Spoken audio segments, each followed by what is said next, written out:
ਚੰਡੀਗੜ੍ਹ ਦੇ ਵਿੱਚ ਹਰਿਆਣਾ ਵਿਧਾਨ ਸਭਾ ਦੇ ਲਈ ਜ਼ਮੀਨ ਦਾ ਮਸਲਾ ਜ਼ਮੀਨ ਦੇਣ ਦੇ ਬਦਲੇ ਹੁਣ ਚੰਡੀਗੜ੍ਹ ਪ੍ਰਸ਼ਾਸਨ ਨੇ यूटी ਪ੍ਰਸ਼ਾਸਨ ਨੇ ਹਰਿਆਣਾ ਸਰਕਾਰ ਸਾਹਮਣੇ ਦੋ ਸ਼ਰਤਾਂ ਰੱਖੀਆਂ ਨੇ। ਇੱਕ ਤਾਂ ਇੱਕ ਜ਼ਮੀਨ ਦੇ ਬਦਲੇ ਜ਼ਮੀਨ ਦਿੱਤੀ ਜਾਵੇ ਜਾਂ ਫਿਰ दूसरी शर्त यह है कि इस दे बदले 620 करोड़ रुपये अदा किए जान फिर ही वो जमीन नूं मंजूरी या पक्के तौर पर दी जा सकती है। हालांकि जी जमीन की निशानदेही है वो दस्या जा रहा है कि रेलवे स्टेशन तो लैके IT पार्क वाली सड़क के किनारे जी जमीन है वो हरियाणा नवीं विधान सभा के लिए दी जाएगी। हालांकि पंजाब दे विचों ਵੱਖ-ਵੱਖ पार्टियां दे वल्लों सियासी विरोध भी होया, आम लोगों ने भी कहा कि हरियाणे का तो इत्थे कोई हक नहीं बनता, जेकर विधान सभा नवीं बनाउणी है तो हरियाणे की जमीन दे विच बना लैण, पंचकुला च बना लैण जां होर पासे अपनी जगह देखण तलाशण। पर चंडीगढ़ जिहड़ा पंजाब दे पिंडां नूं उजाड़ के बनिया, इस करके नहीं जमीन दी जानी चाहिए। पर जयपुर दे विच बीते साल च होई जिहड़ी मीटिंग सी नॉर्थ जोन की राज्यां दी, उस दे विच केंद्रीय गृह मंत्री वालों इस नूं मंजूरी दे दित्ती गई सी। तो उस तो बाद आम आदमी पार्टी का भी कोई सख्त स्टैंड नहीं सी रहा इसके खिलाफ, और इस नूं लैके कांग्रेस ते श्रोमणी अकाली दल भी आम आदमी पार्टी ते मुख्यमंत्री भगवंत मान नूं घेरदे रहे कि जो जमीन देण दी वारी आउंदी है जां राजपाल दे सामने सवाल खड़े करने सी ते उल्टा मुख्यमंत्री भगवंत मान ने नवें चंडीगढ़ विच विधान सभा नवीं पंजाब दी बनाउण दी मंग कर दित्ती सी। वो एक हासोहीणा बयान दस्सिया सी बाकी विरोधी सियासी पार्टियां ने कि जिहड़ी पहिलां तो ही विधान सभा की एक इमारत है, विरासती इमारत है चंडीगढ़ दे विच पंजाब विधान सभा की, तो फिर नवीं विधान सभा मंगण की जरूरत की है। हालांकि हरियाणा नूं जमीन ना दित्ती जावे, इसका विरोध सख्त ढंग दे नाल आम आदमी पार्टी की सरकार वालों कीता जाना चाहिए सी। पर हुण चंडीगढ़ जिहड़ी मंजूरी तो मिल ही गई है हरियाणा नूं, जिहड़ी जमीन 10 एकड़ देण की गल होई सी, तो हुण उस दे बदले 620 करोड़ रुपए जां फिर इस दे बदले कोई बदल दे विच जमीन दित्ती जावे हरियाणे दी।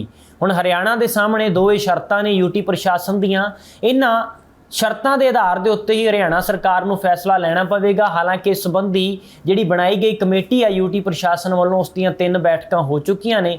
उस दे विच हरियाणा सरकार दे जिहड़े नुमाइंदे ने यूटी प्रशासन के नाल गलबात करने लई जदों बैठे सन तो उस दे विच साफ कह दिता गया सी जां तां 620 करोड़ रुपये अदा किए जाण जां इस बदले कोई अजिही जमीन दित्ती जावे जिथे निर्माण दे विच करन दे विच भी कोई किसी तरह की विघन है जिहड़ा वो ना पवे। हालांकि हरियाणा सरकार ने पता भी लग्या कि केंद्र सरकार नूं चिट्ठी लिखी है, क्योंकि सकेतड़ी की जिहड़ी जमीन है वो इक्को सेंसिटिव है, इस करके वो नहीं दित्ती जा सकती तो उसनूं उस जोन दे विचों बाहर कढ़िया जावे।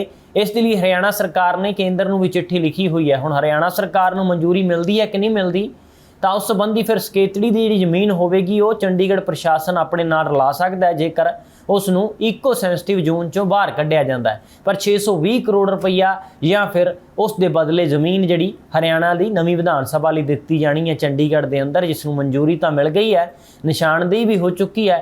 पर सवाल यह है कि चंडीगढ़ प्रशासन पक्के तौर पर मोहर उदों ही लावेगा, झंडी उदों ही मिलेगी हरियाणा सरकार नूं विधान सभा का नींह पत्थर रखण दी, जदों जा तो 620 करोड़ रुपये अदा करे या फिर उस बदले कोई अजिही थां ते जमीन देवे जिथे चंडीगढ़ प्रशासन नूं सूट करे कल दे लई। तो हुण इस मसले दे विच देखते हैं हरियाणा सरकार की फैसला लैंदी है। पर हरियाणा सरकार दे सामने हुण दो गल्लां ने, जां तां अपनी कोई अजिही जिन्नी जमीन है 10 तो 12 एकड़ के हिसाब दे नाल वो चंडीगढ़ प्रशासन नूं जिहड़ी है प्रदान करनी पवेगी या फिर 620 करोड़ रुपये देने पैणगे। हालांकि इस तो पहला जिक्रयोग भी है कि 550 करोड़ रुपया तकरीबन हरियाणा सरकार देने लई तैयार हो गई सी चंडीगढ़ प्रशासन नूं, पर उदों गल सिरे नहीं सी लगी। तो हुण इसकी कीमत के हिसाब दे नाल मार्केट वैल्यू के हिसाब नाल 620 करोड़ रुपए का एक अनुमान लाया जा रहा है।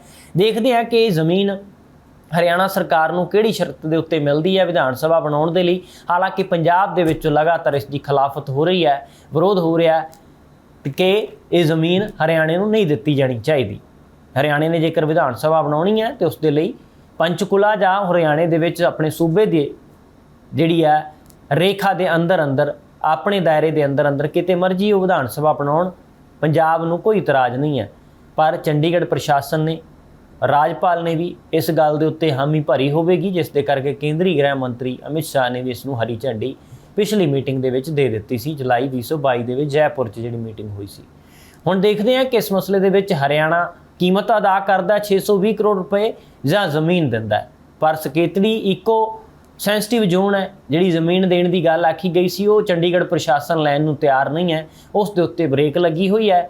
ਪਰ ਹੁਣ ਚੰਡੀਗੜ੍ਹ ਪ੍ਰਸ਼ਾਸਨ ਨੇ ਰੱਖੀਆਂ 2 ਸ਼ਰਤਾਂ ਨੇ, ਇਸ ਦੇ ਉੱਤੇ ਹੁਣ ਹਰਿਆਣੇ ਨੇ ਤੈਅ ਕਰਨਾ ਹੈ ਕਿ ਉਸ ਨੂੰ ਕਿਹੜੀ ਸ਼ਰਤ ਮਨਜ਼ੂਰ ਹੈ। ਪਰ ਲਗਾਤਾਰ ਵਿਰੋਧ ਹੋਣ ਦੇ ਬਾਵਜੂਦ ਵੀ ਇੱਕ ਗੱਲ ਤਾਂ ਪੱਕੀ ਹੈ, ਇੱਕ ਗੱਲ ਤਾਂ ਤੈਅ ਹੈ ਕਿ ਹਰਿਆਣਾ ਵਿਧਾਨ ਸਭਾ ਦੀ ਨਵੀਂ ਇਮਾਰਤ ਦੀ ਉਸਾਰੀ ਤਾਂ ਹੁਣ ਚੰਡੀਗੜ੍ਹ ਦੇ ਅੰਦਰ ਹੀ ਹੋਵੇਗੀ, ਚੰਡੀਗੜ੍ਹ ਦੇ ਦਾਇਰੇ ਵਿੱਚ ਹੀ ਹੋਵੇਗੀ। ਪਰ ਸ਼ਰਤ ਕਿਹੜੀ ਮੰਨਦਾ ਹਰਿਆਣਾ ਸਰਕਾਰ ਇਸ ਦੇ ਲਈ?